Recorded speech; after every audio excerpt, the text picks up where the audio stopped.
안녕하세요. 그림 그리는 이준용입니다.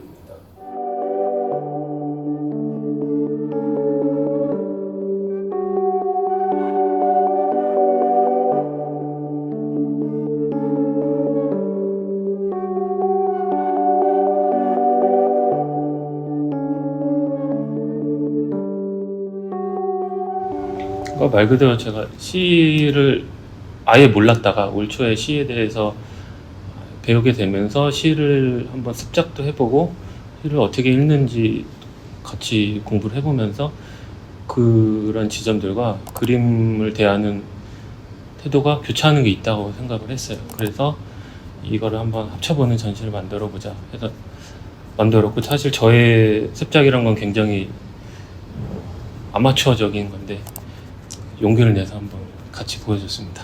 네. 우선은 제가 사람이 안 갔으면 좋겠어요. 전시장 오면은 너무 고생했는데, 사실 그림 전시는 한 10분, 10초 보고 가는 경우도 있거든요.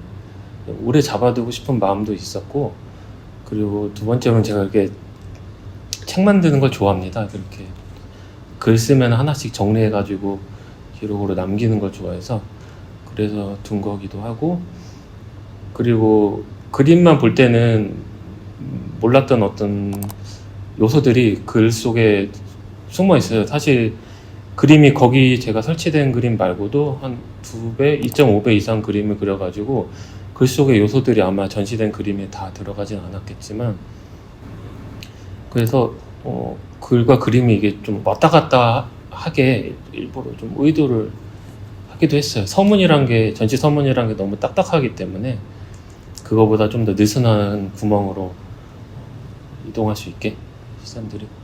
원래 제가 둔 그 시 습작 책자에 맨 앞에 어떤 에세이가 있었어요. 근데 그 에세이가 내가 왜 이렇게 괴로울까, 나는 왜 사랑에 늘 실패하는가, 그런 근원을 찾다 보니까 우리 가족들의 어떤 상처와 제가 정서적인 학대를 받았던 그런 기억까지 적어놓은 에세이가 있었는데, 우리 조형과 교수님 중에 김지원 교수님이라고 계시거든요. 근데 그분이 그 글을 읽고 나서 저한테 네 글 너무 읽기 싫다고, 왜 너 자꾸 네 힘든 얘기만 사람들한테 징징대냐, 그만해라, 이렇게 이제 좀 쓴소리를 해주셨어요. 근데 저는 학교 다닐 때도 그렇고 어떤 크리틱 때도 그렇게 좀 안 좋은 소리, 혼난 적이 한 번도 없었는데 졸업하고 10년 넘어가지고 처음 선생님한테 혼난 거예요. 그래서 그 글을 지어놓고 다시 전시장을 가 보니까 그때부터 이제 제 전시가 좀 마음에 들고 더 좋아할 수 있게 되었어요. 남도 싫어하고 나도 보여주기 싫어하는데 그걸 지금까지 보여줄 필요가 없었거든요.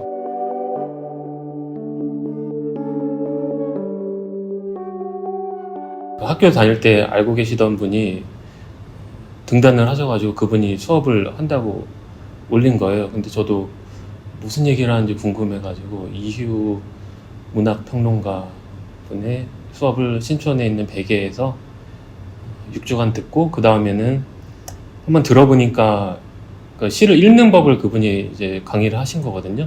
그게 너무 재밌어가지고 차라리 내가 한번 써보면 더 잘 이해할 수 있을 것 같아. 근데 때마침 김현덕 시인이 강의를 바로 연달아 해가지고 김현덕 시인의 시창작 강의까지 들었습니다. 제가 그 에세이랑 현실 기반의 이미지를 계속 만들어 왔거든요.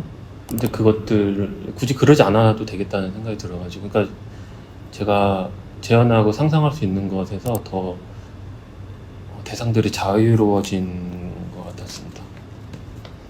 그전에는 이제 강아지 이빨에 전구가 빛나고 이런 것들을 그릴 생각을 못했어요. 좀 현실적으로 그려가지고 사람들한테 어떤 공감대를 형성을 하고 싶었거든요.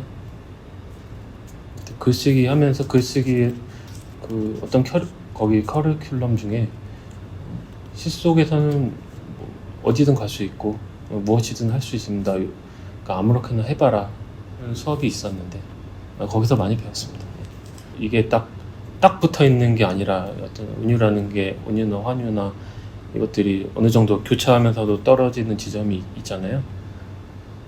그것을 제가 또 모르는 것이라고 하고 모르는 것이 타자성의 영역이기도 하고 그래서 그 부분이 제가 마음에 들었다고 말씀을 드렸는데 저도 거기서 큰 해방감을 얻은 것 같습니다. 너무 이상한 게 우리 학교 다니면서 한 번도 그런 걸 느껴보지 못했거든요. 그래서의 이미지는 애초에 머릿속에서만 구현되는 비물질적인 것이기 때문에 거기서부터 출발해서 물질적인 것, 그러니까 그림으로 전환되는 거는 자연스럽고 어렵지 않은 일이거든요. 근데 반대로 그림에서 글로 가는 거는 되게 어려운 것 같아요. 눈사람 그림이랑 눈물 사람이라는 글을 그런 식으로 두 개를 연동시켜서 작업을 한 것 같아요. 근데 눈사람은 눈과 눈이 두 개가 쌓이기 때문에 이것에서 비롯되는 시작되는 게 있는데 눈물과 눈물은 두 개가 위에가 올라갈 수 없잖아요. 그 두 개를 단어만 바꿔가지고 제가 시를 처음에 냈는데 이건 성립할 수가 없는 시라고 다시 써야 된다 하시는 피드백을 들었습니다. 눈물과 눈물이 겹쳤을 때 왜 겹치지 않는지 이걸 상상적으로 간다면 그 위태로움을 가지고 다시 서술해봐라 그런 피드백을 받았어요. 글을 썼다가 장소도 옮기고 소재도 옮기고 그런 식으로 간 거거든요.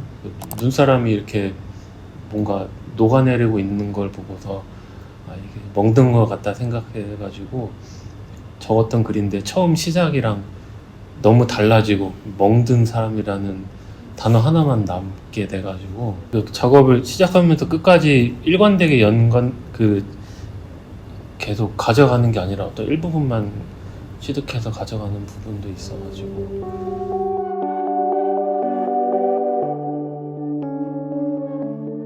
제가 종이 드로잉을 해봤는데 드로잉은 이제 축적되는 매체가 아니라 한 번에 쏟아붓는 매체거든요. 그래서 글로 따지면 이제 퇴고하지 않는 글이라고 봐야 되죠. 드로잉은. 시라는 것을 퇴고를 해보게 되고 유화는 시간과 겹침이 필요한 매체라서 엄청 헤맸습니다. 드로잉은 이제 시작과 끝이 명확한데 유화는 내가 언제 끝낼지를 모르기 때문에 거기서부터 이제 작업이 시작되는 거예요. 근데 저는 작업을 해보면서 지금까지 그 지점을 밟아본 적이 없었거든요. 쉽게 말해서 그림이 좌초된 지점에서 새로 시작했다. 그래서 더 어렵기도 하고 뭐가 끝인지를 모르니까 전시장에 걸어놓고도 이게 끝이 아닌 것 같아가지고 다시 가져가서 수정하고 그랬습니다. 혼자 있을 때 작업하게 되면은 학교랑 집이랑 일하고 왔다 갔다 이거 말고는 거의 새로운 자극이 저한테 없기 때문에 저 혼자서 뭔가를 만드는 게 무리라고 생각을 하거든요. 그래서 가끔 친구들 만나서 얘기를 할 때 그러니까 그 사람들이 해주는 얘기에 제가 좀 도움을 많이 받습니다. 근데 새나 동물은 제가 최근에 종종 연락하는 어떤 친구랑 이야기하면서 그 친구가 새를 되게 좋아하거든요. 그래서 저도 새를 왜 좋아할까 찾아보니까 새가 너무 예쁘더라고요. 그래서 조형적으로 접근한 것 같아요. 그림 말고 그림 밖에서 그림을 그리는 어떤 저 같은 캐릭터가 같이 존재를 했거든요. 그림이 혼자 서질 못하고 제가 이제 그림을 계속 붙잡고서 사람들한테 보여주는 그런 구조였어요. 그래서 아마 거기에 좀 질리고 식상했던 사람들도 많지 않았을까 싶고 저도 저 작업을 만드는 게 너무 괴로웠습니다. 왜냐면은 저의 괴로움을 가지고서 자꾸 작업을 만들려고 했으니까. 그래서 작업과 내가 같이 있는 전시였다면 다음 전시에는 그림만으로 지가 알아서 서서 얘기할 수 있게 살 수 있는 전시를 만들고 싶습니다.